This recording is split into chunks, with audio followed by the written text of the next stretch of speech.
अब तक क्या हमने पढ़ लिया था, हमने उस बात को हम दिमाग में रखते हुए इंशाल्लाह मजीद आज आगे बढ़ेंगे। और माशाल्लाह आज यार सर रमज़ान के जो है ना जिस तरीके से पेट्रोल है, तो मुझे तो लग रहा है बच्चा रिकॉर्डिंग और जूम पे ही जाएगा, है ना सर? आ जाए। चलिए सर, अब तक हमने क्या पढ़ा था? अब तक हमने पढ़ लिया था IFRS 8 में हमने पढ़ा था कि सर ये अप्लाई किस पे होगा, लिस्टेड कंपनीज और companies about to be list. चले सर, फिर हम और आगे बढ़े थे, और आगे बढ़ते हुए हमने क्या पढ़ा था, जल्दी बताओ सर। ये एनुअल पे अप्लाई होगा और इंटरिम पे, और कंसोलिडेटेड और सेपरेट दोनों पे होगा। लेकिन अगर दोनों एक साथ प्रिंट हो रहे हैं कंसोलिडेट, तो हमने कहा सिर्फ किस पे अप्लाई होगा, कंसोलिडेटेड पे। सर फिर हम आगे गए थे, हमने कहा था भैया ये तो बताओ कि हमारे पास जो है ऑपरेटिंग सेगमेंट क्या होता है। तो उसने कहा 3 बातें जिसके अंदर होंगी, वो क्या होंगी, ऑपरेटिंग सेगमेंट। पहली बात, उसके अंदर सलाहियत हो, एबिलिटी हो अपनी इनकम की भी, अपने एक्सपेंसेस की भी। दूसरी बात, रिव्यू करता हो CODM रेगुलरली। तीसरी बात, जिसकी डिस्क्रीट फाइनेंशियल इंफॉर्मेशन। सर सलाहियत का मतलब क्या है, एबिलिटी। हमने पढ़ा था फाइनेंस के डिफरेंट फंक्शन होते हैं, उसमें सिर्फ ट्रेजरी वो फंक्शन है जिसके अंदर ये सलाहियत है अपनी इनकम की भी और अपने एक्सपेंसेस की भी। चले सर फिर और आगे बढ़े थे, और क्या पढ़ा था हमने, एग्री नहीं, इसके बाद हमने दूसरा पढ़ा था सर एक स्टार्टअप ऑपरेशन जिसने अभी रेवेन्यू कमाना शुरू नहीं किया, वो भी ऑपरेटिंग सेगमेंट हो सकता है, उसके अंदर सलाहियत है। सर हमने कहा, यूनिलीवर ने कहा हमारे पूरे 21-22 ब्रांड इस डेफिनेशन के हिसाब से ऑपरेटिंग सेगमेंट है, बढ़िया है, ठीक है सर। सर फिर आगे बढ़े थे, दूसरी चीज क्या थी, एग्रीगेशन क्राइटेरिया। अगर वो 5 बातों में एक जैसे हों तो हम उनको क्या कर देंगे, एग्रीगेट कर देंगे। वो 5 बातें क्या हैं? पहली बात, nature of product and service same होनी चाहिए। नेचर का मतलब क्या है, मिलती जुलती, एग्जैक्ट सेम। प्रोडक्ट सर्विस दोनों का तकरीबन नेचर जो है हमने कहा सेम है, इंसान के ही जिस्म पे यूज होते हैं। दूसरी चीज साबुन शैम्पू, और दूसरी चीज प्रोडक्शन प्रोसेस सेम हो, केमिकल्स की जुगलबंदी, एक में हम जमा देते एक में ऐसे ही छोड़ देते। तीसरी चीज डिस्ट्रीब्यूशन चैनल भी सेम होना चाहिए। क्या मतलब, जिस तरीके से आप बेचते हैं, यूनिलीवर का एक ही डिस्ट्रीब्यूशन चैनल है। यूनिलीवर ने कहा कि हम साबुन भी शैम्पू भी सब जो है बड़े स्टोर्स पे खुद देते हैं और बाकी छोटे स्टोर्स के लिए डिस्ट्रीब्यूटर्स को दे देते हैं। चौथी चीज हमने कहा क्लास ऑफ कस्टमर सेम होना चाहिए। क्लास ऑफ कस्टमर का मतलब है इंसान, इंसानों के दरमियान बाइफर्केशन नहीं करनी, मर्द औरत बच्चा वगैरह, सही है सर। फिर आगे बढ़े, आखिरी चीज रेगुलेटरी इन्वायरमेंट की नेचर सेम हो। वही बात मैंने कहा था, नेचर सेम हो जरूरी नहीं कि मुल्क सेम हो, सही है सर। इसकी हमने एक और एग्जांपल पढ़ी थी, KNS-CA और ACCA। KNS का CA ACCA सर हमने कहा नेचर के हिसाब से सेम है, नेचर के हिसाब से रेगुलेटरी बॉडी दोनों की सेम है। हाँ मुल्क बहुत अलग अलग है। हाँ HEC जो इंटर वाला है KNS का एग्जाम्पलर, और वो और KNS सेम नहीं है। तो हमने कहा था यार स्टेप 1 में हमने पढ़ लिया सर कि आपको क्या करना है, आइडेंटिफाई ऑपरेटिंग सेगमेंट, ऐसा ही है। स्टेप 1 क्या था, identification of operating segment. Step 2 क्या था, एग्रीगेशन क्राइटेरिया के लिए मैंने एक और वर्ड भी कहा था, एग्जामिनर भैया एक और वर्ड यूज करते हैं, वो क्या है जल्दी बताओ, सेगमेंट शेयर सिमिलर। तो हमने कहा सर एग्रीगेशन क्राइटेरिया भी समझ में आता है, aggregation criteria segment share similar economic, तो वो भी बता देगा। बात है सर स्टेप 3 हमने कहा स्टैंडर्ड। यूनिलीवर ने कहा कुल मिला के हमारे 22 ब्रांड ऑपरेटिंग सेगमेंट्स, सबके अंदर तीनों कंडीशंस होती हैं, अपना कमा भी सकते हैं, खर्च भी कर सकते हैं, CODM भी देखता है और डिस्क्रीट इन्फॉर्मेशन भी। यूनिलीवर का नहीं, एग्रीगेट करो। हमने कहा एग्रीगेट करने में 3 ही बचते हैं, सही है, home care, personal care, foods and refreshments, सही है। क्या आप कर दें इनके बारे में जो इन्फॉर्मेशन तुम चाहते हो डिस्क्लोज? बोला नहीं अभी भी रुको जरा। बोले स्टेप 3 में आते हैं, और स्टेप 3 होगा क्या सर, क्वांटिटेटिव थ्रेशोल्ड क्या होगा? अब इसको जरा समझना है सब बच्चों ने। सर ये क्वांटिटेटिव थ्रेशोल्ड क्या होगा? इसने कहा देखो थर्ड स्टेप में तुम आए हो, अभी भी डिस्क्लोज ना करो, कुछ मैंने क्राइटेरिया बताया हुआ है। जैसे होता है ना कि अच्छे कॉलेजेस में क्राइटेरिया 80% नंबर आएंगे तो यहाँ पर मिलेगा, 85% आएंगे, यहाँ पर भी इसने बोला डिस्क्लोज उसको करोगे जिसने एक क्राइटेरिया फुलफिल किया। तो हमने कहा क्वांटिटेटिव थ्रेशोल्ड क्या है? इसने कहा 3 बातों पे डिपेंड करता है। कितनी बातों पे? रेवेन्यू, एसेट्स और प्रॉफिट एंड लॉस। अब सब बच्चे जरा इसको जरा समझना। पहला दो क्राइटेरिया दो आसान है, कॉपी कोई नहीं करेगा जब तक मैं ना कहूं। हैंड आउट तो फिलहाल नहीं है, उसमें पीडीएफ है तेरे पास, ग्रुप में है तू, पड़ोसी के साथ बैठ जाओ, उसके साथ आ जाए। आगे आए सर आए, रेवेन्यू की बेस पर आते हैं। सब बच्चों ने बड़े ही गौर से सुनना है। रेवेन्यू का मतलब क्या होता है? इधर देख लें कि उस सेगमेंट की, किसकी? उस सेगमेंट की सेल्स, तमाम सेगमेंट्स की सेल्स का 10% या उससे ज्यादा हो। अभी कॉपी नहीं करना। Segment sales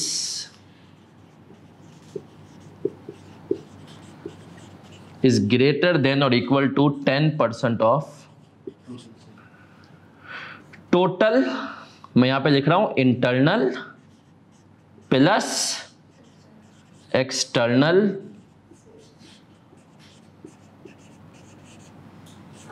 sales of all segments. अब सब बच्चे इधर देखेंगे, प्यारे प्यारे बच्चों, सर ये आपने लिखा उस सेगमेंट की सेल, तमाम सेगमेंट की सेल्स का 10% या उससे सर एक्सटर्नल तो समझ में आता है कंपनी के बाहर, यूजुअली कंपनी की इंटरनल सेल्स क्या चीज होती है? किसी को आइडिया है? तो का एम्प्लॉइज को, कंपनी बोलती है एम्प्लॉइज को, चल भाई ये एम्प्लॉइज को जाते हैं। हम नेशनल फूड्स के ऑडिट पे गए थे, नेशनल फूड्स ने अपने एम्प्लॉइज के लिए रखा हुआ था कि जो मसाला बाजार में 50 रुपए का मिलता है बेटा वो तुझे मिलेगा एम्प्लॉय को 40 रुपए का। ये वाली सेल्स इंटरनल। या दूसरा सर, हम यूनिलीवर में जब ऑडिटर थे ना, तो यूनिलीवर वाले हमारी बड़ी तफरी लेते थे। मतलब मैं तो खैर ऑडिटर नहीं था, मैं तो क्लाइंट था यूनिलीवर में, मैं खुद था। लेकिन जब जो टीम जाती थी ना फर्ग्यूसन की, फिर हम जब क्लाइंट बने तो भी बच्चे बेचारे जो यूनियन के ऑडिट पे होते हैं ना, तो छोटी छोटी खुशियाँ होती हैं। खुशी में, छोटी खुशी में से एक खुशी ये भी होती है आइसक्रीम सस्ते में मिलती है। तो ईद के दिनों में जो मार्केट में जंबो पैक 900 रुपये का मिल रहा होता है, 700 रुपये का मिल जाता है। तो ऑडिटर बच्चे बड़े खुश होकर लेते हैं। खानदान में भी थोड़े चौड़ेपन, सही है। तो हम बोलते थे खुशियाँ देखो, सही है। तो क्या वो जो ऑडिटर को बेच रहे हैं, चल भाई तू 700 रुपये में ले ले 900 रुपये की चीज़, ज़्यादातर वो चीज़ वो होती थी जो एक्सपायरी के करीब होती थी, सही है। तो बताओ कि सर क्या वो वाली सेल्स है इंटरनल? नहीं सर, अभी जरा इंटरनल सेल्स को समझना सब बच्चे। इंटरनल सेल्स क्या होती है इसको देखना है। सर हमने कहा एक कंपनी है जो एक प्रोडक्ट बनाती है। सब बच्चे गौर से सुनना, ए बी सी और डी। एक प्रोडक्ट 4 डिपार्टमेंट से गुजरता हुआ जाता है, फिर हम इसको बेचते हैं कितने पे? कस्टमर को हम बेच देते हैं 60 रुपए का। टोटल कॉस्ट उसकी आ जाती है कितनी? 40। सेलिंग प्राइस कितनी है? 60। अब जरा सुनना सर, क्रिकेट में जो है ना, इनिंग्स बनाए कोई और, लेकिन अगर ओवर में 15 रन चाहिए हो ना और जो बंदा आके जिता दे, असल नाम उसका हो जाता है ना सर। हालांकि ऊपर बेचारा एक सेंचुरी बना कर गया है, लेकिन अगर ओवर में 15 रन चाहिए, 2 विकेटें थी, उसने आके मैच बना दिया, तो लोग कहते हैं यार असल तो उसकी वाह वाह हो गई, है ना सर। तो कंपनी में भी ऐसा ही होता है। एक तुम लोगों ने कॉस्ट अकाउंटिंग में प्रोसेस कॉस्टिंग पढ़ा होगा, सर एक प्रोडक्ट बनता 4 प्रोसेसेस से, लेकिन जो आखिरी प्रोसेस के लोग होते हैं ना, जो इस डिपार्टमेंट के लोग होते हैं कंपनी के अंदर, वो सबसे चौड़े में होते हैं। बोलते हैं भाई हमारे हाथ से आखिरी में निकल करके कस्टमर के पास जाता है। तो इनका चौड़ापन ही अलग होता है। ये कहते हैं हम ना हो तो कंपनी भी ना हो। तो इस मसले को हल करने के लिए ना कुछ कंपनीज ने क्या कर दिया कि डिपार्टमेंट के लेवल पे सेल्स को तोड़ दिया। क्या मतलब, अब सुनना, सबकी तवज्जो इधर है, इधर ये जरा अच्छी सी बात है इधर। डिपार्टमेंट ए है, उसको कहा कि यार तेरी कॉस्ट है 10 रुपए, तो डिपार्टमेंट बी को अपनी 10 रुपए वाली चीज कितने में बेच, 15 में, समझे। डिपार्टमेंट बी के पास है, डिपार्टमेंट बी को बोला कि यार तेरी कॉस्ट है 15 रुपए, तुझे डिपार्टमेंट ए ने कितने में दिया, 15 में, सही है। और तू मजीद अपनी कॉस्ट लगा फर्दर कितनी, 10, तो तेरे पास चीज कितने की बनी। अब तू प्रॉफिट कितना रख, 5 रुपए, और तू 30 रुपए में किसको बेच दे, डिपार्टमेंट सी। डिपार्टमेंट सी के पास गए, उसको बोला कि भाई तेरी कॉस्ट कितनी है, 30 रुपए, तूने फर्दर मजीद कॉस्ट कितनी इनकर की, तेरी टोटल कॉस्ट कितनी हुई, 40 रुपए। तू एक काम ये कर, तू भी 5 रुपए का प्रॉफिट रख, कितने में बेच दे आगे, डी को 45 में, कितने में बेच दे, और डी को कहा कि भाई तेरी कॉस्ट है 45, तू भी 10 रुपए लगाएगा, है ना, 55 की चीज, और अब तू 60 में कस्टमर को देगा। अब सर आप समझ रहे हैं इसने क्या किया, अगर हम इसको भी इसी फॉर्मेट में डाल दें, कॉस्ट 5, प्रॉफिट 5, टोटल कितना हो गया 15। अब सर हुआ क्या, हर डिपार्टमेंट का प्रॉफिट आ गया 5-5 रुपए का, है ना सर। अब हर डिपार्टमेंट चौड़ा होकर जा सकता है। अब यहां से ना कॉस्ट भी अच्छे से ट्रैक हो सकती है। अगर किसी डिपार्टमेंट ने 10 की जगह 11 रुपए लगा दिए, वो भी पता चल जाएगा कहाँ मसला हुआ, सही है सर। तो बेसिकली बहुत सारी कंपनी में ना अलग अलग हम तोड़ देते हैं, इसको तुम लोग इंशाल्लाह बीएफडी में पढ़ोगे, इसको हम कहते हैं ट्रांसफर प्राइसिंग। क्या नाम है इस टॉपिक का, ट्रांसफर प्राइसिंग। मैं यूनिलीवर में था ना, तो मेरा भी एक काम ये था, हम डिपार्टमेंट को तो नहीं बेचते थे, लेकिन मैं यूनिलीवर पाकिस्तान से, यूनिलीवर इंडोनेशिया से फरमाइश आती थी कि यार तुम्हारा फेयर एंड लवली बहुत अच्छा चल रहा है, तुम वो हमें बेच दो। तो जब वो कहता था ना तुम वो हमें बेच दो, तो वो उसके लिए पूरी वर्किंग मैं बनाता था, सही है। तो वो भी एक ट्रांसफर प्राइसिंग होती है कि आप अपनी ग्रुप कंपनी में बेचो, और एक होता है अपने। ये पता है सबसे ज्यादा कहाँ चलता है ये कॉन्सेप्ट, बताओ कहाँ, तुक्का लगाओ, किस इंडस्ट्री में, ट्रांसफर प्राइसिंग डिपार्टमेंट तोड़ने में, तुक्का लगाओ। ऑनलाइन वालों तुम तुक्का लगाओ। गोल्ड में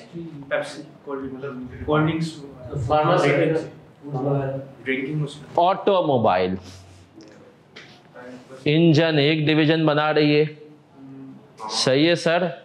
हमने कहा स्टीयरिंग एक डिवीजन बना रही है, सीटें एक बना रही है, टायर कोई और बना रहा है, सही है सर। ये सब अपनी अपनी चीजें अल्टीमेटली सुजुकी कंपनी को बेच रहे होते हैं, सारी बाकी सुजुकी की छोटी छोटी कंपनीज है, सही है सर। तो अल्टीमेटली ये मॉडल, तो सर समझे आप, सुनना, जो ए है ना, हो सकता है ये अलग एक अब अपना ऑपरेटिंग सेगमेंट बन गया, इसकी अपनी कॉस्ट भी है, इसकी अपनी सेलिंग प्राइस भी है। तो अब ये कह रहा है कुछ सेगमेंट्स ऐसे हो, अब एक ही देखा जाए ना, कोई भी एक्सटर्नल सेल्स नहीं है, समझ रहे हो। Yes sir. और डी की कोई भी इंटरनल सेल्स नहीं है, डी सारी चीजें किसको बेच रहा है। तो अगर आप एक डिपार्टमेंट दूसरे डिपार्टमेंट को बेच रहे हैं, उसको हम बोलते हैं इंटरनल सेल्स। और एक डिपार्टमेंट या कंपनी अगर बाहर कस्टमर को बेच रही है, उसको हम क्या कहते हैं, एक्सटर्नल।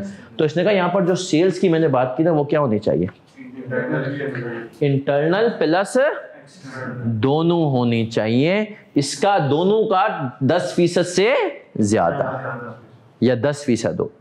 अगर किसी का, एक बात याद रख लेना, लिख लेना कि 9.99% इसके केस में इज नॉट इक्वल टू, हो सकता है कभी हम सवाल करेंगे आपको सही से चीजें समझ में आएंगी, करें और ये आ जाए 9. उसको भी इसने क्या कहे, 10% नहीं है। यहां पर पूरा कितना होना चाहिए, कॉपी करो फिर इसका सवाल करते हैं। यहां तक ये कॉपी करो, 2 आगे जगहें छोड़ देना एसेट्स और प्रॉफिट एंड लॉस के लिए। सर याद रखें, one of the most easiest topic accounting की दुनिया का, लेकिन पेपर में इसका जब भी सवाल आता है आपका टाइम वेस्ट करा के जाएगा। होगा आसान, लेकिन करने में, इसका टेस्टिंग लेवल 1 क्या 8 ना, करने में आपको कम से कम 16-17 मिनट ले लेगा।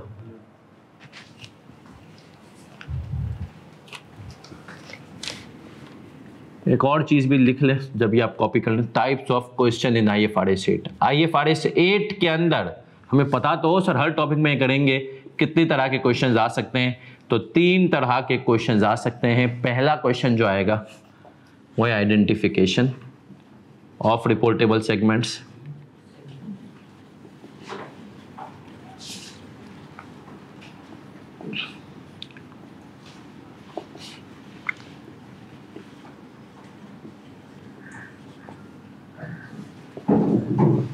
डिस्क्लोजर,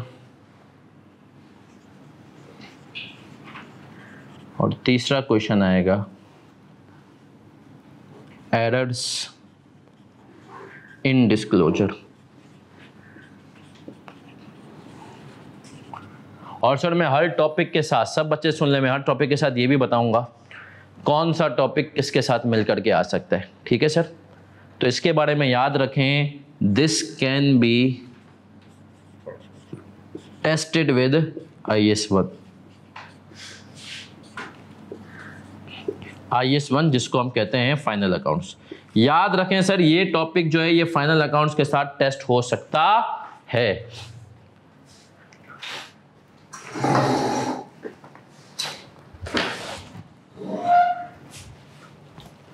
बिल्कुल बेटा है ना, अगर इनकी नेचर एक जैसी हुई तो हम इनको एग्रीगेट भी कर सकते हैं, ठीक है। तो सर ये बात हमें पता हो, इसको कहीं अलग से लिखिएगा, types of question in IFRS 8 कि इसके अंदर 3 तरह के सवाल आएंगे, चौथी तरह का सवाल आ नहीं सकता, और IS1 के साथ ये टेस्ट हो सकता है। इसी तरीके से हम पढ़ेंगे कौन सा, जैसे IS21 है वो किसी के साथ भी टेस्ट हो सकता है। इसी तरीके से हम पढ़ते जाएंगे कौन कौन सी चीज़ किसके साथ टेस्ट होगी। कर लिया कॉपी?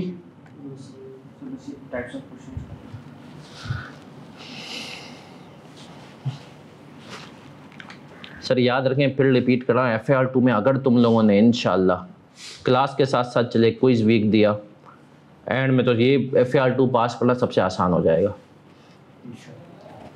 FAR2 में तुम्हें एंड में मसले की बात नहीं होगी, सही है सर। सवाल है इंटरनल से, नहीं बेटा इंटरनल सेल्स PNL में नहीं जाती है। इसके पूरा डिस्क्लोजर जब हम बनाएंगे तो हिना बेटा इसमें हम देखेंगे किस तरीके से हम इसको एक्सक्लूड कर रहे होते हैं।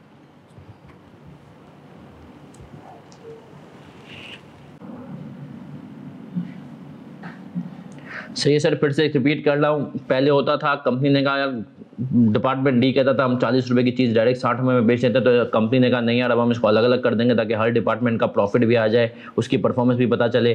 तो डिपार्टमेंट ए कॉस्ट 10 की लगाता है, 5 रुपए का प्रॉफिट लग के सेलिंग प्राइस 15 पे बेच देता है डिपार्टमेंट बी को। डिपार्टमेंट डी 15 में उससे खरीदता है, 10 रुपये अपने और लगाता है, 25 रुपये की उसकी टोटल कॉस्ट होती है, 5 रुपये अपना प्रॉफिट लग के 30 रुपये में आगे बेच देता है। सी 30 रुपये, 10 रुपये अपनी कॉस्ट, 40 रुपये में 5 रुपये अपना प्रॉफिट लगे 45 में बेच देते हैं, और अब डी के पास बचते हैं सिर्फ 5 रुपये प्रॉफिट के। तो अब डी ये नहीं कह सकता कि पूरे 20 रुपये मैं कमा रहा हूँ, चारों डिपार्टमेंट कितने कमा रहे हैं, 5-5। इसको हम कहते हैं इंटरनल सेल्स, जो ए बी को, बी सी को और सी डी को कर रहा है। सही है सर। और सर क्या ऐसा हर कंपनी में होता है? जी बेटा ऐसा हर बड़ी कंपनी में होता है, छोटी में नहीं लेकिन बड़ी कंपनी में जरूर होता है। Errors in disclosure, this can be tested with final accounts. Final accounts के साथ टेस्ट हो सकते हैं और एक दफा हुआ भी है। सही है सर। अब तक से ये कितना पूछा गया है? जब से सिलेबस में आए तब से इसको तकरीबन 8 अटेम्प्ट हो चुके हैं। 8 अटेम्प्ट में ये 3 दफा पूछा गया है, 8 में से 3 दफा पूछा गया है। तो आए सर बेटा इसका हम ट्रीटमेंट देखेंगे कहाँ जाएगा ये, ठीक है ना, टेंशन ना लें, अभी बिल्कुल सुकून से रहें। हम डिस्क्लोजर पे जब आएंगे ना तब आपको पता चलेगा इसका इंडिविजुअल प्रॉफिट कहाँ जाएगा। आए सर आए, समरी पे आ जाए। पेज नंबर 3 जो था हमारे पास, जिन बच्चों ने बुक अभी तक नहीं ली वो बुक बच्चा ले ले, क्योंकि ये बुक जो है आगे जाके हमें काम आएगी। कंपनी लॉ में उसकी बुक नहीं, ये अभी हमारी बुक तो लेनी है ना, हमारी बुक लेनी है। मैं उसकी बात की थी, मैंने स्टडी टैक्स नहीं लेनी, ठीक है। स्टडी टैक्स FAR2 में नहीं लेनी, वो हम क्लास में आपको कराएंगे। हाँ मेरी वाली बुक आ चुकी है, ठीक है, आप पूछ लें किससे। सर आ जाए कोड प्रिंसिपल पे, तो हम पढ़ चुके थे सब। हमारे क्वांटिटेटिव थ्रेशोल्ड जो पिछली क्लासों में ऑनलाइन वाले बच्चों को, जो बच्चे रिकॉर्डिंग वाले हैं उनको अगर हैंडआउट्स चाहिए हो तो वो राब्ता कर सकते हैं मुझसे। बाकी जो बच्चे हैं उनके पास तो नजर आ रहा है जो ऑनलाइन वाले बच्चे हैं, और बाकी बच्चों के पास हैंडआउट है, नहीं तो ग्रुप में तो मौजूद ही है। सही है सर। आ जाए quantitative threshold, information is required to be disclose separately about an operating segment that meets any of the following. Any के वर्ड को जरा अंडरलाइन करते हो, एनी के वर्ड को। हीरो तेरे पास हैंडआउट नहीं है, आगे बैठ जाए किसी के साथ आके। Any of the following quantitative thresholds, any के वर्ड को मेरा बच्चा जरा अंडरलाइन कर लो। एनी का मतलब क्या, इनमें से कोई भी एक, तीनों कंडीशन जरूरी नहीं है। अगर भाई तू एक भी मीट करता है तो तू, अब आते हैं, it's reported revenue including both sales to external customers and inter segment sales और ट्रांसफर इज 10% और more of the combined revenue internal and external of all operating segment। यही बात जो हमने लिखी, सही है सर। अब आए सर, जब तक सवाल नहीं करेंगे तब तक आपको मजा नहीं आएगा, सही है सर। तो आए अब सवाल करते हैं, आ जाएं, सवाल करते जाएंगे हम ताकि आपको चीजें समझ में आए। और सवाल का शुरू कैसे करना ये भी हम सीखेंगे। सबसे बड़ा मसला होता है बच्चे को, सर मैं सवाल शुरू कैसे करूं, मुझे समझ में नहीं आता। तो आ जाए सर, आपको कॉन्सेप्ट बिल्डर क्वेश्चंस के नाम से एक सवाल नजर आ रहा है, सही है, पेज नंबर 5 पे पहुंच गए सब बच्चे। कह रहे हैं what which of the business divisions are reportable segments under IFRS 8। मैं इस वाले पोर्शन को मेरा बच्चा मिटा रहा हूं और इसका फॉर्मेट कैसे करना है वो भी अब मैं आपको सिखाने लगा हूं, सही है सर। याद रखें सर, क्लास में सीखेंगे कैसे पेपर को अटेम्प्ट करना है। बच्चा इसके लंबे चौड़े फॉर्मेट भी करता है, सब चीज़ें पेपर में वक्त बर्बाद करता है। मुख्तसर वक्त में हमें सर इस सवाल को करना सीखना है। अब इधर देख लें सर, सबसे पहले आपने रिक्वायरमेंट पढ़ी, इसने कहा इस किस्म का सवाल जो अभी मैंने लिखा था आइडेंटिफिकेशन ऑफ रिपोर्टेबल सेगमेंट का, है ना सर। अब इसके कितने थ्रेशोल्ड हैं, 3। हमने पढ़ लिया है 1 रेवेन्यू, एसिड्स भी। और अब सबसे पहले इसका जब भी पेपर में तुम आंसर करोगे मेरा बच्चा, कैसे करोगे, बहुत सिंपल है। इधर देखना है सब बच्चों ने, आंसर जो भी नंबर है आपने लिखा और सबसे पहले हेडिंग डाल देंगे थ्रेशोल्ड की। किसकी, थ्रेशोल्ड। अब थ्रेशोल्ड आपके पास 3 होंगे, revenue, assets, profit and loss, सही है सर। ये 3 थ्रेशोल्ड होंगे। फिर आ जाते हैं हम, इसके बाद आपके पास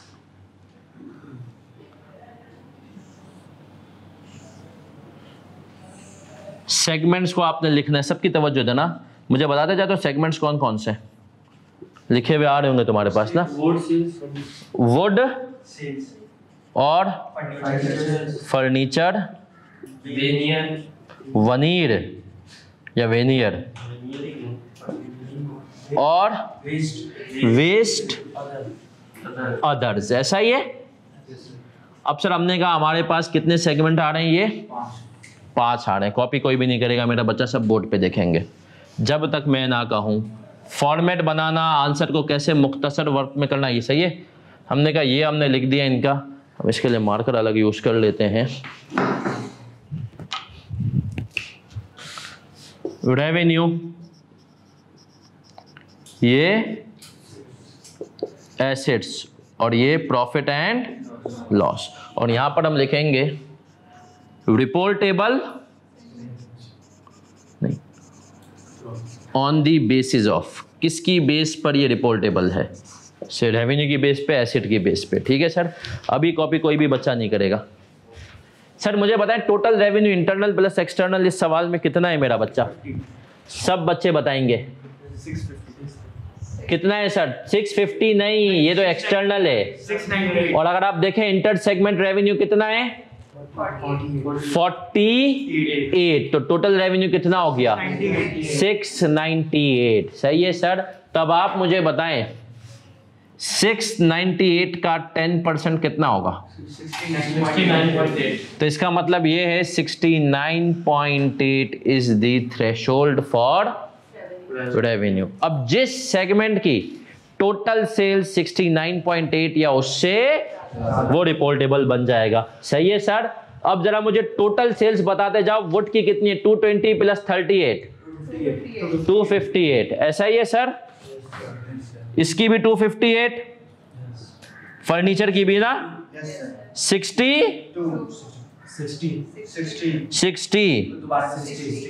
अब सर मुझे बताएं रेवेन्यू की बेस पे कौन कौन सा रिपोर्टेबल है? हमने कहा ये रेवेन्यू की बेस पे ये है और ये दोनों है ना सर। सर इसका मतलब है बाकी 3 रिपोर्टेबल नहीं हो सकते, इस रेवेन्यू की बेस पे नहीं हो सकते, आगे देखना पड़ेगा। ये पहली अटेम्प्ट थी, पहली अटेम्प्ट में 5 में से 2 ही बच्चे निकले, बाकी बच्चे किस अटेम्प्ट पे जाएंगे? अगली अटेम्प्ट में किस पे जाएंगे सर? अभी भी कॉपी नहीं करना, कॉपी जब मैं बोलूंगा ना तब तुम्हें शुरू करना है। सर समझ में आया कितना आसान है? हमने कह दिया भैया 258 रेवेन्यू की बेस पे, रेवेन्यू की बेस पे ये 2 सेगमेंट्स क्या हो गए? रिपोर्टेबल। अब हमने कहा ये 2 बच्चे तो पास हैं, बट फिर भी हम इनको अगला पेपर दिलवाएंगे, हम देखेंगे पिछली दफा तो कर लिया, इस दफा दिखाओ सही। लेकिन अब आए सर एसिड की बेस पर आते हैं। 3 बच्चों के लिए चीजें बड़ी वो हैं एसिड की बेस पे। अब आते हैं सर एसिड के लिए, सबसे पहले हम समरी पे जाएंगे। सब बच्चे इधर देखने, प्यारे प्यारे बच्चों, बहुत सिंपल एसिड का क्राइटेरिया भी, ताकि तुम देखोगे और तुम बोलोगे सर क्या कितना आसान स्टैंडर्ड है। सर समरी पे आ जाओ, और समरी के अंदर क्वांटिटेटिव थ्रेशोल्ड की जो बुलेट है, इसके अंदर जो सबसे आखिरी डैश आ रहा है, तीसरा डैश, उसको पढ़ते हैं। क्या कह रहा है? इट्स एसिड्स आर 10% और more of the combined acids of all reportable segment. सब सुनना सर, एसिड वाली कहानी भी बहुत सिंपल। मैं इसको मिटा के एसिड्स कर रहा हूं, रेवेन्यू तुम लोगों के पास लिखा हुआ है। दूसरा एसिड के केस में भी बहुत सिंपल कह रहा है। क्या कह रहा है भैया? कि जो सेगमेंट के एसिड्स हैं वो क्या हो? सेगमेंट एसिड्स, अभी कॉपी नहीं करना, रुक जाओ, greater than equal two of total acids of all segments. सब बच्चे इधर ना। अब आ जाओ सर वही क्वेश्चन नंबर 5 पे आते हैं। कॉपी नहीं, ये बहुत सिंपल सी चीज थी। क्वेश्चन नंबर 5, क्वेश्चन नंबर 1 पे आते हैं। आ जाएं सर। अब आए, अगली अटेम्प्ट की तैयारी चल रही है।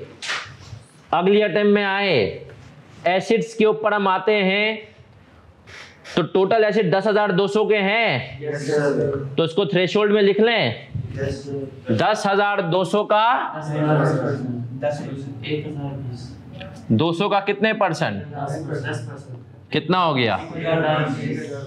1000 मानते हो? अब हमने देखना है हर सेगमेंट के इंडिविजुअल एसिड्स को उठाते हैं और देखते हैं कितने हैं। तो चलो भाई देखते जाओ, मुझे बताओ।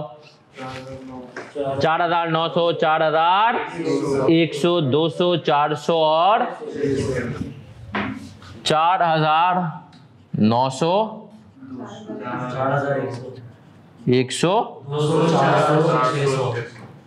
हमने कहा इन दोनों ने अगली अटेम्प्ट वैसे ही दिखाई, इनको शौक में उसमें भी पास कर लिया, बाकी फिर रह गए। अब उनके लिए आखिरी अटेम्प्ट कौन सी बची है? अब आखिरी अटेम्प्ट बची है उनके लिए PNL की। यहां तक कॉपी करो, वो थोड़ी सी जाहिर सी बात है 2 अटेम्प्ट हो गए भाई, के पेपर भी मुश्किल बनाएगा। आ जाए सर, अब आ जाए, वो थोड़ी टेक्निकल अटेम्प्ट है।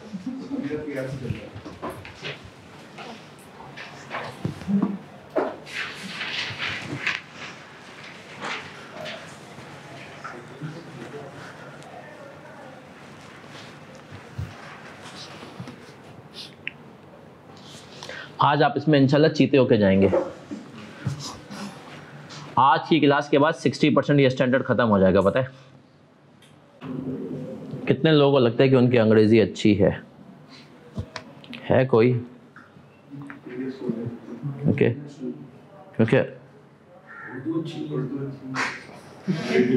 क्योंकि अगले उसमें ये होने वाला है, पता चलने वाला है कि अंग्रेजी किसकी अच्छी है ना।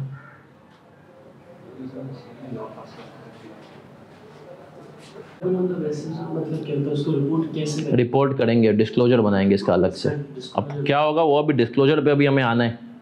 अभी हमने ये बताया किसको अलग से डिस्क्लोजर, हमने जो बेसिक पढ़ा था ऑब्जेक्टिव इसका, कि मकसद क्या है कि सबकी सेल्स वगैरह अलग अलग बताओ। तो किसकी बताएं? अभी हम ये पहचान है किसकी बताएं। पहले आइडेंटिफाई किए 22 सेगमेंट बन गया ऑपरेटिंग सेगमेंट, फिर आइडेंटिफाई इनको से एग्रीगेट किसको करना है। अब हम आइडेंटिफाई कर रहे हैं इनमें से किसको अलग से डिस्क्लोज करना है।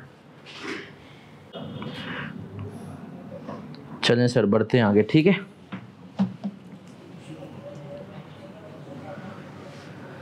सर आखिरी जो कंडीशन है उसमें, आखिरी जो कंडीशन है उसके अंदर आने से पहले हम उसको पहले पढ़ेंगे और फिर इसमें आपकी अंग्रेजी का थोड़ा सा टेस्ट होगा और फिर आएंगे। आए सर आए, क्वांटिटेटिव थ्रेशोल्ड के ऊपर ही आ जाएं, थोड़ा सा मैथ्स का भी टेस्ट हो जाएगा। ये कह रहा है the absolute amount of its reported profit और लॉस। सर सबसे पहले तो एब्सोल्यूट के वर्ड को अंडरलाइन करें, इसका मतलब क्या होता है?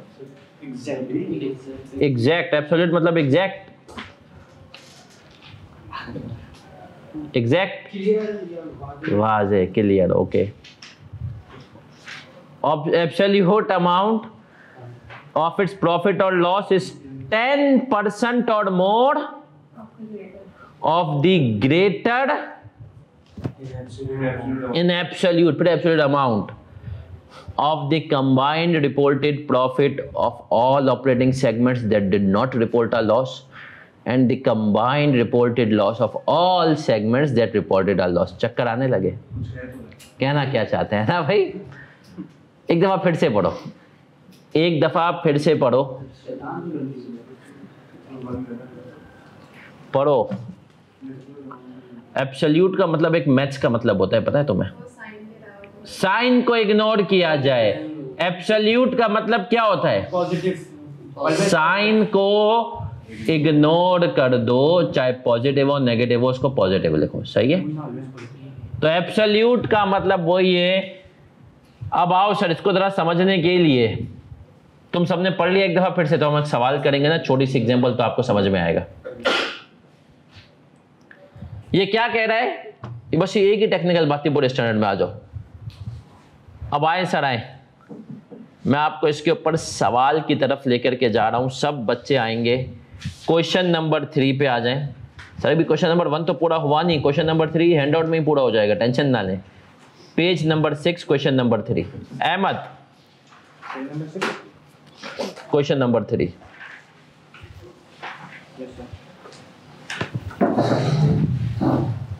The following information relates to a quoted company with 5 divisions of operations, division 1, 2, 3, 4, 5। 1 और 2 के 1, 2 और 4, 5 के अंदर प्रॉफिट है, जबकि लॉस किस में है? 3 में। Which of the divisions are reportable segments under IFRS 8। अब इसको जरा समझना, मैं कुछ बातें बोल्ड पे लिख रहा हूं, तुम्हें समझ में आनी चाहिए। सब बच्चे इधर देखें। इट्स प्रॉफिट स्लैश लॉस, सही है, is greater than equal to 10% of higher of sum of profits or sum of losses। और यहां पर पूरे के साथ लिख दें एब्सोल्यूट टर्म्स। अब इसको जरा समझना। सर क्वेश्चन नंबर 3 पे अगर हम अप्लाई करें ना, सब देखना, क्वेश्चन नंबर 3, क्वेश्चन नंबर 3 में ये हमसे कह रहा है चिल्ला चिल्ला के, क्या कह रहा है? चिल्ला चिल्ला के कि भैया आप देखें टोटल जितने भी सेगमेंट्स हैं उनका जो जिन्होंने प्रॉफिट कमाया, टोटल प्रॉफिट कितना कमाया? 110 और लॉस कितना है? तो मैं कह सकता हूं सर सम ऑफ प्रॉफिट कितना है 110 और सम ऑफ लॉसेस। इसे का साइन को तो इग्नोर कर दे, क्या कर दे? साइन को इग्नोर कर, जैसे लोगों ने तुझे जिंदगी में किया है। अब आपने इन दोनों में से हायर उठाना है। हायर क्या है? 110 और उस हायर का 10% लेना है। तो हमने कहा 110 का कितना हो गया? 10%। अब इसने कहा इस 11 को कंपेयर करो इंडिविजुअल सेगमेंट के प्रॉफिट और लॉस से, साइन को। तो अब देखिए सर फिर रिपीट कर रहा हूं, हमने सम ऑफ प्रॉफिट्स उठाया, जिस जिस सेगमेंट ने प्रॉफिट कमाया, जिसने लॉस कमाया उसका सब लॉस को प्लस कर लिया। अब दोनों में से किसको क्या, हायर को पकड़ा, उसका 10% निकाला, वो आ गया 11। 11 को इंडिविजुअल सेगमेंट के प्रॉफिट या लॉस से हमें कंपेयर करना है 11 के फिगर को। तो अब मुझे बताओ, डिवीजन 1 है रिपोर्टेबल? नो। 2 है? 3 है? यस सर 3 है, क्योंकि 40 एब्सोल्यूट था। और क्लियर है सर? तो सिवा अब आए सर, ये सारी एग्जांपल आपको पक्का करने के लिए एग्जांपल नंबर, क्वेश्चन नंबर 4 भी तुम ऐसे ही करोगे मुस्कुराते हुए। जरा करो क्वेश्चन नंबर 4 में क्या कह रहा है। 110 और 90 में से हायर क्या है? 110। 11 आ गया। अब इसमें बताओ रिपोर्टेबल, सारे रिपोर्टेबल हैं। किस कदर आसान है सर। क्वेश्चन नंबर 5 में आओ। अब सम ऑफ प्रॉफिट है या सम ऑफ लॉसेज है higher? Sum of losses higher है। अब हमने कहा इसमें देखो रिपोर्टेबल सारे। अब आते हैं सर क्वेश्चन नंबर 6 में, प्रॉफिट हायर है या लॉसेस? लॉसेस। और इसमें भी सारे हैं? यस सर, सारे हैं सर। 80 का 10% कितना हुआ? नहीं सर, हाँ सब होंगे सर। क्या हम क्लियर हैं? तो ये कॉन्सेप्ट कितना मुश्किल था, समझ लिया अब आपने। अब एक दफा फिर से, अब जो आपने जब ये समझ लिया ना, अब जो इस बेचारे IAS वाले ने लिखा है उसको भी पढ़ो। IAS वाले भैया ने क्या बात लिखी है जो तुम समझ रहे थे बहुत मुश्किल है। फिर से समरी पे आ जाते हैं। The absolute amount of its reported profit or loss is % or more of the greater in absolute amount of the combined reported profit of all operating segments that did not report and combined reported loss of all segments that reported। Sir clear है? अब आ जाए तीसरी attempt के लिए, बच्चे तैयार हो गए। तीसरी अटेम्प्ट पे जाते हैं, क्वेश्चन नंबर 1। अब सर मुझे बताएं, कहीं इसमें कहीं लॉस वॉस है? क्वेश्चन नंबर 1 में कहीं लॉस है? बताओ। नहीं सर, क्वेश्चन नंबर 1 में कहीं भी लॉस तो हमने कहा सारे के सारे क्या है? प्रॉफिट है। तो हमने कहा तो हम यहाँ पर थ्रेशोल्ड में 130 ले लेंगे।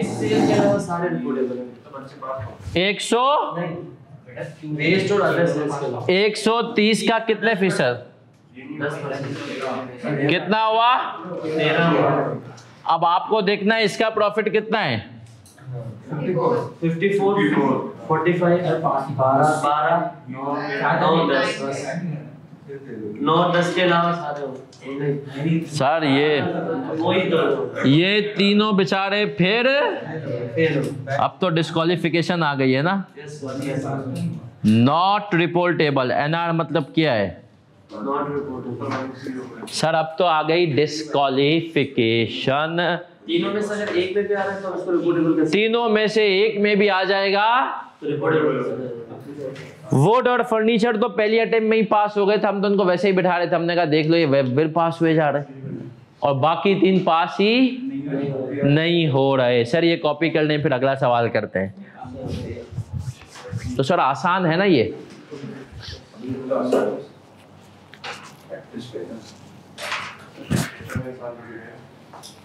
सर रिपोर्टेबल सेगमेंट्स इतने मुश्किल? आसान है। आपने देखें पहली तरह का सवाल तो देख लिया क्या होता है ना सर।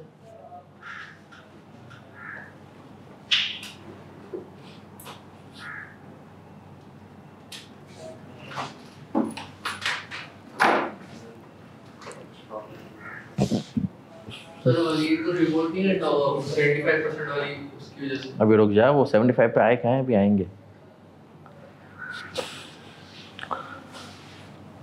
अभी तो सर दुनिया बाकी है, लेकिन सर है आसान है ना।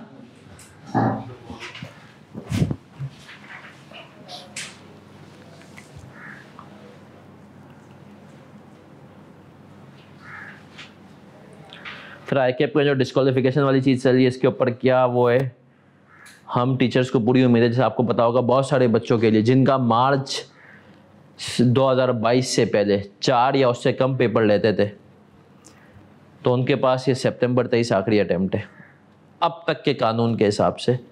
अगर उसमें इन्होंने जिनके मार्च 22 के अटेम्प्ट से पहले 4 या उससे कम पेपर लेते थे, सही है, तो उनको सितंबर 23 तक सीए पूरा कर लेना था, नहीं तो वो डिस्क्वालीफाई हो जाएंगे।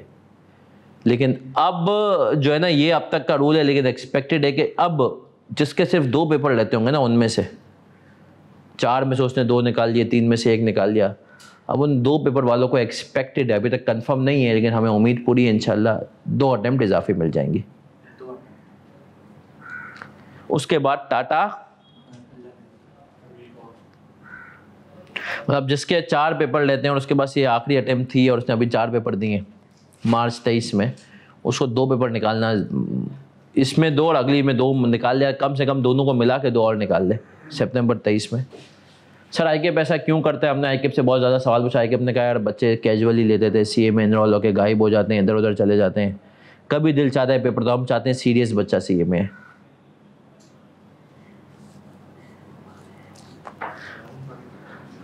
और सर ये जो 6 महीने की रिस्ट्रिक्शन आ गई है कि रजिस्टर्ड होना है 6 महीने, सर ये मैं पहले भी कह चुका हूँ वीडियोज़ में, बच्चों के साथ ज्यादती है। अब आपको पता है, आपको कैफ क्वालिफाई होने के 6 महीने के अंदर रजिस्टर्ड होना है फर्म के अंदर, कहीं भी आर्टिकलशिप के अंदर। सर ये यकीन माने कराची के बच्चों के लिए मसला नहीं है, मैं अभी भी बच्चों को कह रहा था, अभी मेरे पास कासा वाले जो बच्चे इलेक्शन जीते हैं वो आए थे, तो उनको यही कहा, मैंने कहा कराची के बच्चों के लिए इट्स नॉट अ प्रॉब्लम, क्योंकि कराची में फर्म्स ज़्यादा हैं, इंडस्ट्री में जो अच्छे लोग हैं यूनिलीवर वगैरह वो सब भी हायरिंग कर रहे हैं कराची में। ये मसला है तो कहाँ पर है? आउटसाइड कराची, सिंध। सही है सर, सिंध के वहाँ पर अब बच्चा बहुत है सीए का और फर्म्स इतनी है नहीं, ना वहाँ पर ऑफिस कॉर्पोरेट्स इतने, तो वहाँ पर बहुत मुश्किल है ये। बाहर आईकेप अपना अलाउ तो कर दी, लेकिन उसके लिए बाहर वाली फर्म्स जो है ना, उनको आईकेप के साथ पहले रजिस्ट्रेशन करवाने के, लेकिन वो कहती है हम क्यों करवाएं, इसको हम यहाँ पर ला के पालें। देखो बाहर जो है ना, अरबी का और गोरे का एक बड़ा क्लियर डिस्टेंस है। वो कहता है मुझे बच्चे को ट्रेन नहीं करना, मैं पैसे अच्छे दूंगा, मुझे ट्रेंड बच्चा चाहिए। बोलता है मैं इसको सिखाने के, मैं क्यों सिखाऊं, ये सीख के है खुद भाई। वो कहता है भाई अब दुनिया है, उसको सब चीज़ें सीखे हुए आनी चाहिए, मैं पैसे अच्छे दूंगा। तो वहाँ पर ये कॉन्सेप्ट नहीं जैसे आप फर्म में जाते हो ट्रेनिंग, नहीं, वो डायरेक्ट किसी फर्म का सीखा हुआ बच्चा उठाते हैं पाकिस्तान इंडिया से, उसको बोलते हैं जाके तो पूरा ऑडिट करा, पैसे अच्छे देंगे लेकिन पूरा अकेला काम तुझे। वो कहते हैं बस काम करो, पैसे लो, ये सीखने के लिए यहाँ पे नहीं आते। बोलते हैं सीखने सिखाने के लिए पाकिस्तानी इंडियन है भाई, हम पैसा देंगे काम करवाएंगे। चले सर, कर लिया कॉपी? आसान था ये? तो आए सर, अगर ये आसान था तो क्वेश्चन नंबर 2 भी करें, इसके नीचे ही आ रहा है, जल्दी से क्विकली सब बच्चे इसी फॉर्मेट में। अच्छा सर टाइम बाउंड होके करना है, 5 मिनट से ज्यादा नहीं लगेंगे, 5 मिनट से ज्यादा इसमें तुम्हें नहीं लगने चाहिए। क्वेश्चन नंबर 2 यही, wood furniture veneer waste other sales total. Sir ये वनीर क्या होता है? वनीर मैं बता, अच्छा सवाल है सर। ये जो आपका जो नहीं हमारे शीट लगी हुई होती है, जिसको हम फॉर्मिका भी कहते हैं यहाँ फर्नीचर के ऊपर, उसको कहते हैं वनीर। लकड़ी की जो नहीं ऊपर शीट लगी हुई है, इसके नीचे गंदी वाली लकड़ी लगी है, जो अच्छा कर दिया है ना, वो है ये वनीर। क्विकली सर 5 मिनट ना, 5 मिनट काफी है मेरा बच्चा। सबसे पहले थ्रेशोल्ड कैलकुलेट करेंगे, फॉर्मेट यही रखना है, वुड और वनीर है, बाकी नहीं है, पक्का?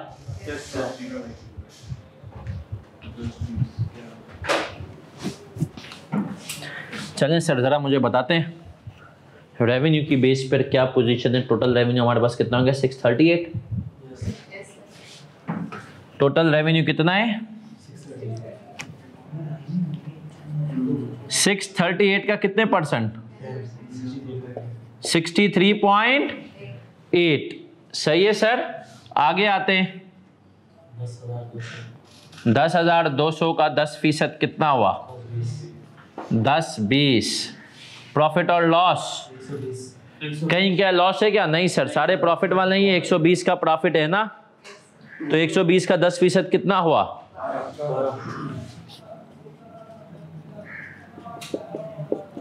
तो हमने कहा सर आ जाएं, अब मुझे बताते जाएं इसका रेवेन्यू कितना है? 258। सारा वही है। पक्का? ये 258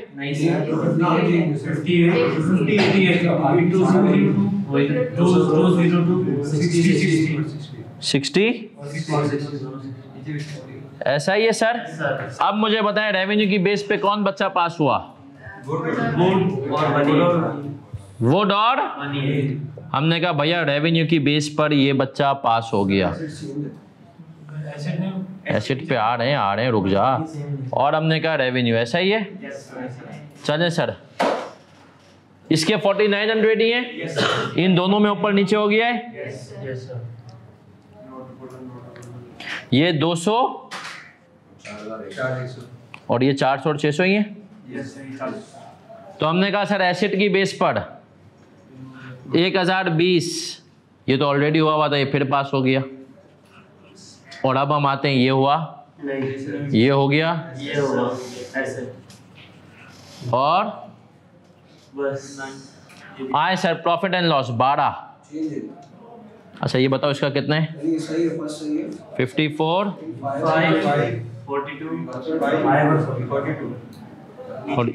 सेम है। तो यहाँ पर भी हमने कहा सर अब यहाँ पर कौन से आ गए? बाकी हमने कहा नॉट रिपोर्टेबल, ऐसा ही है। अब सब बच्चे देख लें सर, ऑनलाइन वाले बच्चों अगर क्लियर हो तो मेरा बच्चा कह दो CC। यहाँ तक कोई इशू है? पक्की बात है? पक्की बात है सर, बढ़ूं आगे। अब आए सर एक कॉन्सेप्ट और, यहाँ तक तो आपने पढ़ लिया ना। कभी ऐसा हुआ है, सुनना, कभी ऐसा हुआ है कि क्रिकेट के लिए जा रहे हो मैच खेलने और लड़के पूरे ना हो? फिर कभी मतलब पकड़ लिया कि यार एक बंदा जो दोस्त कहता है मुझे क्रिकेट खेलने नहीं आता, तुझे भी चल तू आ जा फील्डिंग करा लेना, है ना सर? है ना सर कि भाई तू आ जा और तुझे जो है ना आ जा। सर कभी कभी अक्सर हमारे साथ, मुझे लगता है कि कौमी क्रिकेट टीम के साथ भी ऐसा होता है। कल मेरे ख्याल में अफगानिस्तान से हार गए ना? हाँ 6 विकेट से हारे। कितने का मैंने देखा भी नहीं, कितने पास? तो असल मसला वो है ना कि आप PSL में खिला देते हो रोड सड़कों पे, है ना। आए सर आए, अब आते हैं सर सब बच्चों की तवज्जो इधर। सर मुझे लगता है कि वहाब रियाज को भी इसी चक्कर में खिलाते थे कि लड़के पूरे नहीं तू आ जा, सही है। अब आए सर आए, यहां पर भी कुछ ऐसा ही कानून है जिसको कहते हैं 75% रूल, लेकिन जिसको मैंने अपनी जबान में क्या कहा था, वाइल्ड कार्ड एंट्री। आप देखें पहली क्लास में जो हमने लिखा था 75% रूल, इसको हम क्या कहते हैं? अब जरा इसको समझना।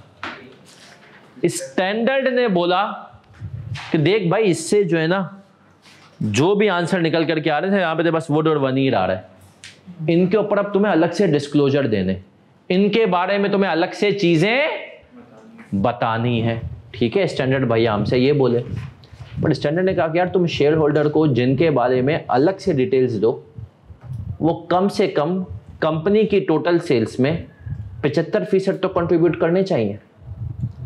अगर वो 75% से कम कंट्रीब्यूट कर रहे हैं तो किसी और सेगमेंट को उठाना होगा और उसको भी जबरदस्ती का रिपोर्टेबल सेगमेंट बना दें। फिर सुनना, हमने वर्किंग की, हमारे पास वुड और वनीर आ गए रिपोर्टेबल सेगमेंट। स्टैंडर्ड ने कहा सही है, लेकिन बोला यार देखो जिसको तुम रिपोर्टेबल सेगमेंट बनाओ ना, उसकी एक्सटर्नल सेल्स, कौन सी सेल्स? टोटल कंपनी की एक्सटर्नल सेल्स का 75% या उससे अगर नहीं है तो किसी भी और एक सेगमेंट को उठाओ और उसको जबरदस्ती का क्या बना दो, रिपोर्टेबल सेगमेंट। जरूरी है बेसिक्स भी कह रहा है कि कम से कम शेयर होल्डर को जिनकी तुम डिटेल्स दो वो 75% होने चाहिए total sales of the company. अब आए सर इसको जरा इस सवाल पे अप्लाई करते हैं, सिर्फ एक्सटर्नल। अब आए पहले इसको पढ़ते हैं और फिर सवाल पे अप्लाई करेंगे। पहले इसको पढ़ते हैं, आ जाए। आज की क्लास का आखिरी कॉन्सेप्ट। अब अगर आप क्वांटिटेटिव थ्रेशोल्ड में ही आएंगे ना, आ गए दूसरी bullet, if total external revenue, external revenue को अंडरलाइन करो, बाहर की सेल्स, इंटरनल को आप हटा दो, reported by operating segments constitutes less than 75% of total revenue, additional operating segments shall be identified as reportable segments until at least 75% of the entity's revenue is included in reportable। इसने कहा देखो भाई reportable के लिए एक criteria बताया, सही है। ये वो लड़के थे जिनको खेलना आता है, एक और लड़का चाहिए तुम्हें। अब बेशक उसको खेलना नहीं आता, उसका क्राइटेरिया मीट, उसको जबरदस्ती तुझे क्या करना है, रिपोर्टेबल सेगमेंट। अब आए सर इसी सवाल के ऊपर आते हैं। तो बेसिस क्या होगा? बेसिस में बताता हूँ। कॉमन सेंस बेसिक, सबसे अच्छी बेसिस समझाई कॉमन सेंस है। आए सर अब आप उठाएं और तीनों की रिपोर्टेबल्स, आप टोटल कंपनी के मुझे बताओ रेवेन्यू फ्रॉम एक्सटर्नल कस्टमर्स कितना है क्वेश्चन नंबर 2 में? 2 में कितना है? 590। ऐसा ही है। अब सब बच्चे इधर देख लेना। एक्सटर्नल सेल्स, रुक जाओ, of reportable segment divided by RSS reportable segment, सही है। Total external sales. अब आ जाए सर, आपके पास वुड की एक्सटर्नल सेल्स कितनी थी? 220। यस सर, हाँ, यस सर। और वनीर की वनीर की थी 202 202, और टोटल एक्सटर्नल सेल्स कितनी थी? 500। अब बताओ ये कितना आ रहा है? 71.5%। इसका मतलब है 75% नहीं है।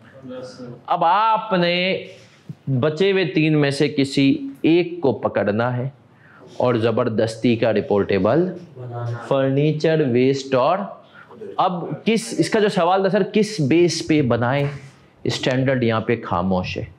तो स्टैंडर्ड ने कहा कि अब आप लोग यूज करेंगे अपना कॉमन सेंस, जो कि इतना कॉमन नहीं, बोला अब उसूलन बताओ किसको उठाना चाहिए, जिसकी एक्सटर्नल सेल्स तीनों में से सबसे ज्यादा हो। जरूरी नहीं है, लेकिन सर लॉजिक क्या कहती है, जिसकी एक्सटर्नल सेल्स, आप सारी 75% रूल अप्लाई किस पे कर रहे हो? एक्सटर्नल सेल्स पे ना। तो अब आपने कहा सर बाकी जो 3 हैं इनमें से हम देखते हैं एक्सटर्नल सेल्स किसकी सबसे ज्यादा है। अदर्स की ज्यादा है सर। अगर आप देखें तो अदर्स की 57 है। तो अब हमने कहा अदर्स को हम बनाएंगे, और अगर हमको पता है, अगर हम यहाँ अब हम फिर चेक करेंगे। आओ भाई आओ, आफ्टर एडिंग अदर्स यहां पर हम लिखेंगे, सब देख लेना, 75% रूल नॉट कंप्लाइड विद। अच्छा, मैं इसको वाइल्ड कार्ड एंट्री भी कहता हूं, है ना सर। वाइल्ड कार्ड एंट्री बताया ना, कोई बंदा क्राइटेरिया मीट नहीं करता उसको ले आओ, ये एलिमिनेशन हो जाए फिर ले आओ, है ना sir. 75% rule not complied entry with, सही है sir. Hence making others as reportable segment. अच्छा सर, अदर्स को रिपोर्टेबल सेगमेंट, ये हम सारा चीज वर्किंग में कर रहे हैं, सही है सर। ये सब चीजें किस में आ रही हैं? वर्किंग में। ये मेन आंसर है वर्किंग। अब आए, अब आपने चेक कर लेना है कि अदर्स को मिला के भी हो रहा है नहीं हो रहा, जो कि हमें पता है हो जाएगा। 220 प्लस 57 कितना हो गया? अब आए सर, हमने कहा अदर्स के आगे हम लिख लेंगे किस बेसिस पर? पता चल जाए कि ये शख्स सोर्स पे आया है, सही है सर। ये शख्स क्राइटेरिया मीट नहीं कर रहा, किस पे आया है? सोर्स पे। पर्ची के तौर पे इसका पेपर पास हुआ है, सही है सर। तो 75% रूल समझ में आया सर। सर अगर 2 की रेवेन्यू सेम होगी फिर टॉस। इसने कहा था 2 के रेवेन्यू सेम हो जाए 57, फिर क्या करेंगे? टॉस करो भाई। अच्छा, आप कोई भी ऐसा, वैसे मैं बताऊं प्रैक्टिकल लाइफ में ये तो हमने अपनी तरफ से लॉजिकल अजम्पशन ली ना। प्रैक्टिकल लाइफ में मेरा दिल चाहता मैं वनीर को डाल देता तो भी कोई मसला नहीं था, क्योंकि देखो स्टैंडर्ड ने जहां आपको बाउंड नहीं किया ना, तो आपके ऊपर अगर 2 की सेल्स बिल्कुल वनीर नहीं, सॉरी मतलब ये फर्नीचर को, सही है। ये तो हमने सिर्फ नॉर्मल लॉजिक लगाया, हमने कहा जब पूरी कहानी एक्सटर्नल की बेस पे सेल्स की, तो उस पर अगर दो की सेल्स सेम है तो आप किसी को भी उठा के डाल दें। सही है, कोई इसके आगे रूल सर देखें, किसी चीज में कोई रूल नहीं हो ना तो you can do whatever you want to do. सही है सर।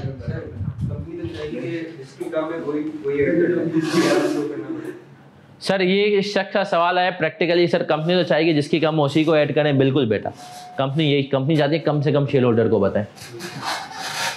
कंपनी चाहेगी कि जिसके, लेकिन आइडियली हम ये अज्यूम नहीं करेंगे कंपनी क्या चाहेगी, हम बोलते हैं जो आइडियल होना चाहिए, वरना कंपनी तो कहती है भाड़ में जाइए सब यार। कंपनी नहीं चाहती भाई, देखो ना, कंपनी नहीं चाहती कि हर शेयर होल्डर को पता चले कि यूनिलीवर में से सनसिल्क कितना कमा रहा है, लाइफ बॉय कितना कमा रहा है, होम केयर कितना कमा रहा है। समझ रहे हो? हो ही नहीं पाया। तो इसीलिए वो चाहती है कि यार शेयर होल्डर को बताओ ही नहीं, कम से कम डेटा दो। मतलब जाए वो कंपनी चाहती है यार जिसके पास मेरे 500 शेयर हैं उसको सारी डिटेल्स बताएं, है ना। कंपनी उसको ट्रीट करती है घर की मासी की तरह, बोलती है मासी को थोड़ी सब बताएंगे कि हमारा लड़का कितना नालायक है, ये सेगमेंट नहीं चल रहा। सही है। तो बेसिकली कंपनी नहीं चाहेगी ना, स्टैंडर्ड ने बाउंड किया। क्या किया स्टैंडर्ड ने? स्टैंडर्ड मतलब भाई तुझे ये काम तो करना ही करना है।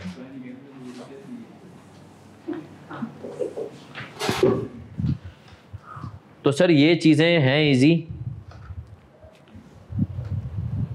सही है समीर, तो किसी को भी बेटा ले सकते हैं, बिल्कुल किसी को भी, जिसका आपका दिल चाहे ना आप ले लें, लेकिन आइडियली जिसकी हाईएस्ट सेल जो आप उसको ले लेते हैं। प्रैक्टिकल लाइफ में देखें सर बहुत सारी चीजें ऐसी होती हैं जो आप यहां पर करते हैं ना, तो प्रैक्टिकल लाइफ में आप बिल्कुल अलग करते हैं। सही है सर। जी बेटा, एग्रीगेट करने के बाद जो है थ्रेशोल्ड अप्लाई होगा।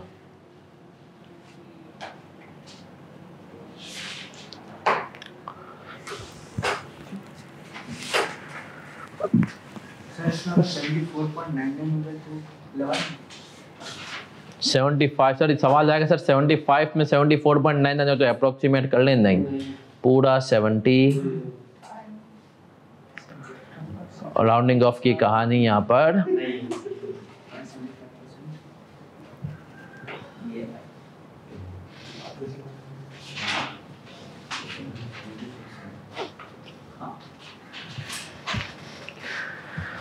चलें सर, क्वेश्चन नंबर 1 में भी चेक कर कितना कौन सा आ रहा है। क्वेश्चन नंबर 1 में भी अब आपको अप्लाई करना है, कोई एक 73% कुछ बनेगा। एक बच्चे का सवाल आया है सर सारे ऑपरेटिंग सेगमेंट्स को एक ऐड करने के बाद भी 75% ना आ रहा हो तो फिर क्या करेंगे? तो फिर आप पेपर में हाथ बना के आएंगे, कॉपी पकड़ेंगे उसके ऊपर हाथ बना देंगे। सर वजह नहीं सर, ऐसा हो नहीं सकता। समझ रहे हैं आप? प्रैक्टिकली पॉसिबल 73% आ रहा है। अब क्वेश्चन नंबर 1 में 73% आ रहा है, उसमें से भी किसी एक को उठा लो। किसको उठाओगे? वनीर को उठा दोगे। सही है सर। क्वेश्चन नंबर 1 में भी।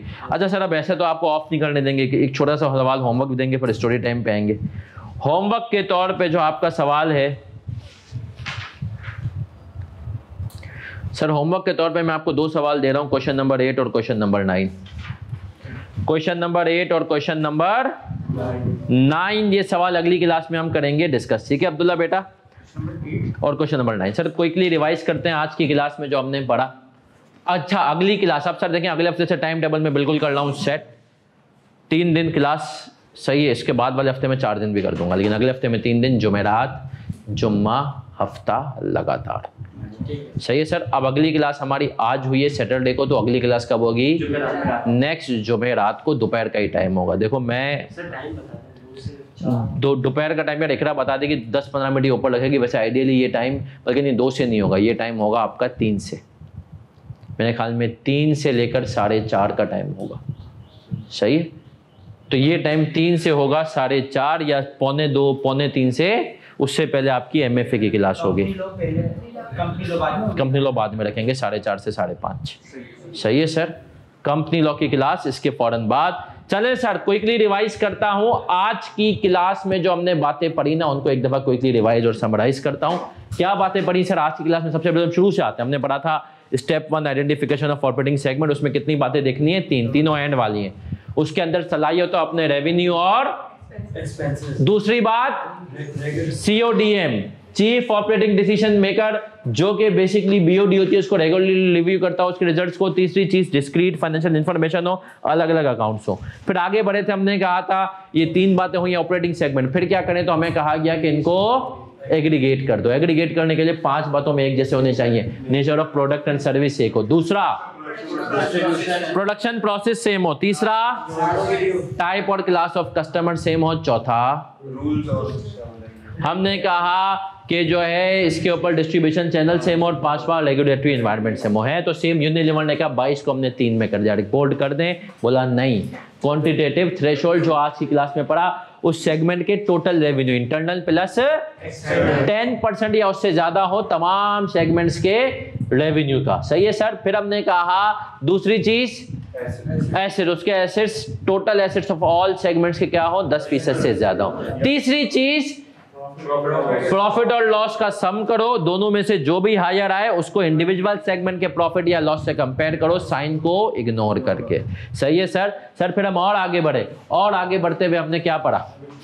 हमने पढ़ा 75% रूल। स्टैंडर्ड कहता है कि भाई जिसको तुम रिपोर्टेबल बना रहे हो ना, इस वर्किंग के बाद जो रिपोर्टेबल आए उसकी सेल्स, टोटल एक्सटर्नल सेल्स की, उन सेगमेंट्स की टोटल एक्सटर्नल सेल्स, अब इंटरनल को साइड कर देना है, टोटल जो है सेल्स का 75% होना चाहिए या उससे ज्यादा हो। अगर नहीं है तो किसी भी एक को पकड़ो और क्या करो, रिपोर्टेबल बना दो 75% रूल की बेस पर वाइल्ड कार्ड एंट्री। क्या हम यहां तक क्लियर हैं? चलिए सर, अब आज के स्टोरी टाइम में हम बात करेंगे इस्लामिक फाइनेंसिंग का एक ऑप्शन है जिसको हम कहते हैं मुदारबा, और उर्दू में कहते हैं मुजारबा। सही है सर। क्या होता है मुदारबा, किसी को आइडिया? एक में पैसा लगा है, एक में काम। आए सर, मुदारबा एक पार्टनरशिप फॉर्म होती है, उसके अंदर क्या चीज होती है, क्विकली आते हैं। हमने कहा बशीर और सलीम, बशीर और ये बशीर है, ये दोनों ने कहा एक धंधा करते हैं, एक बिजनेस करते हैं, लेकिन सलीम के पास स्किल्स थी, पैसे बशीर के पास पैसे थे, स्किल्स नहीं थी। सही है सर। तो आप सर, बशीर ने कहा सुनना, मैं 1 मिलियन डालता हूं, मेरा काम सिर्फ पैसे की हद तक होगा। सलीम ने कहा मैं इस पैसे से बिजनेस करूंगा, तुझे रिपोर्टिंग भी दूंगा। सही है। दोनों ने शेयर कर लिया। ये हमने कहा ये आपका हो गया कैपिटल पार्टनर और ये हो जाता है वर्किंग पार्टनर। सही है सर। अब होता क्या है, दोनों ने, अब जो एक चीज है सर, दोनों ने शेयर किया 50% हम शेयरिंग हो गया हमारा। अब इस्लाम के पॉइंट ऑफ व्यू से समझिएगा, जो एक चीज जो कि इसको नॉर्मल फाइनेंसिंग सिस्टम से अलग करती है मुदारबा को, सही है सर, वो होता है sharing in profit but no sharing in loss. Islam कहता है बशीर पैसे लगा रहे, सलीम वक्त लगा रहे। अगर प्रॉफिट होता है, सपोज करो पहले महीने ₹1,00,000 का, दोनों का कितना है? इसको इसके पैसे के ऊपर प्रॉफिट मिल गया, इसको इसके, अच्छा ये प्रॉफिट जो है ये सूद नहीं है क्योंकि फिक्स नहीं था ना, महीने के एंड पे पता चला क्या होगा। अच्छा अब आते हैं, ये तो अगर प्रॉफिट हो गया, इस्लाम कहता है अगर तो लॉस हुआ, क्या हुआ? तो अब वो बराबर नहीं करना। इस्लाम के पॉइंट ऑफ व्यू से देखो, सलीम क्या कर रहा था, उसने अपना टाइम लगा दिया, उस टाइम के लगाने के बावजूद भी लॉस हुआ, उसको कुछ फायदा नहीं हुआ, तो सलीम को तो ऑलरेडी नुकसान हो चुका हुआ है। भाई सलीम ने अगर अपना टाइम लगा दिया, सलीम की बिजनेस में इन्वेस्टमेंट क्या थी? टाइम। अगर उसने वक्त लगा दिया, उसके बावजूद भी उसकी मेहनत ज़ाया गई, इस महीने उसको कुछ भी नहीं मिला, तो उसका तो वक्त ज़ाया हो गया। लॉस के केस में सारा लॉस कौन बेयर करेगा? इस्लाम के पॉइंट ऑफ व्यू से जो आपका कैपिटल वाला पार्टनर होता है, लॉस सारे का सारा, क्योंकि जो ये वाला पार्टनर है इसको तो अपने टाइम के बदले में प्रॉफिट मिल रहा है। कैपिटल लॉस के केस में ये जाएगा। इसके साथ बोला ना, इस्लाम कहता है ज्यादती होगी सलीम, एक तो इसका टाइम भी गया, दूसरा इसको अब लॉस भी बियर करना पड़ेगा, अपनी जेब से 50,000 रुपए देने पड़ेंगे। तो इसीलिए इस्लाम कहता है हाँ, अगर ये साबित हो जाए कि सलीम ने ठंड मचाई है, सलीम ने कोई गफलत की है, तो उस केस में सलीम से जो है लॉस लिया जा सकता है, वरना सलीम से लॉस नहीं ले सकते। क्या ये बात सर क्लियर है? तो ये होता है मुदारबा। अब सर मुदारबा में भी दो काइंड्स होती हैं। एक होता है रिस्ट्रिक्टेड मुदारबा, बशीर सलीम को पैसे देता है कि यार मैं तुझे इसी काम के लिए दे रहा हूँ। एक होता है अनरिस्ट्रिक्टेड मुदारबा। वो क्या होता है सर? बशीर सलीम को बोलता है कि सलीम तुझे जो करना है कर, काम हलाल होना चाहिए, मैं तेरे साथ हूँ, सही है, तो काम वक्त तू देगा, स्किल्स तेरे पास है, पैसा मेरा है। तो रिस्ट्रिक्टेड मुदारबा में सलीम के लिए जायज़ नहीं कि वो पैसा किसी और मकसद, फॉर एग्जांपल अगर सलीम ने कहा मैं लैपटॉप के काम में लगाऊंगा तो लैपटॉप के काम में ही लगाना है, लेकिन अगर अनरिस्ट्रिक्टेड है तो सलीम वो लैपटॉप के काम में लगाए, रमज़ान आ रही है अत्तर के काम में लगाए। और सर ऐसे लोग मार्केट में सलीम मौजूद हैं जो हर तरह का धंधा करते हैं सीज़न के हिसाब से, सही है सर। हाँ मैं सच बता रहा हूँ, मेरे एक जानने वाले हैं ससुराली में, उस बंदे से बड़ा इंस्पायर्ड हूँ। आप देखे ना सर, ये वो बंदा कहता है मेरे पास है ना 12-15 लाख रुपए पड़े हैं और मेरा टारगेट होता है महीने के, मुझे ना मेरा खर्चा है 1 लाख से 1.5 लाख, तो मैं 12-15 लाख रुपए में वो काम करता हूँ जिसमें मुझे 1 लाख 1.5 लाख बच रहे हो, जिसका सीज़न चल रहा हो। तो पैम्पर्स भी कभी काम में घुस जाता है 1 महीना, फिर 1 महीने वो किसी एक आधे अधूरे अकाउंटेंट को पकड़ता है, टैक्स रिटर्न मुझसे फाइल करवाता है, सही है। तो वो ये अपने काम को ऐसे। तो सर हम मिलेंगे इंशाल्लाह थर्सडे को, अपना ख्याल रखिएगा, दुआ में याद रखिएगा। अल्लाह हाफिज़। कोई सवाल हो तो बच्चे पूछ सकते हैं नंबर पे।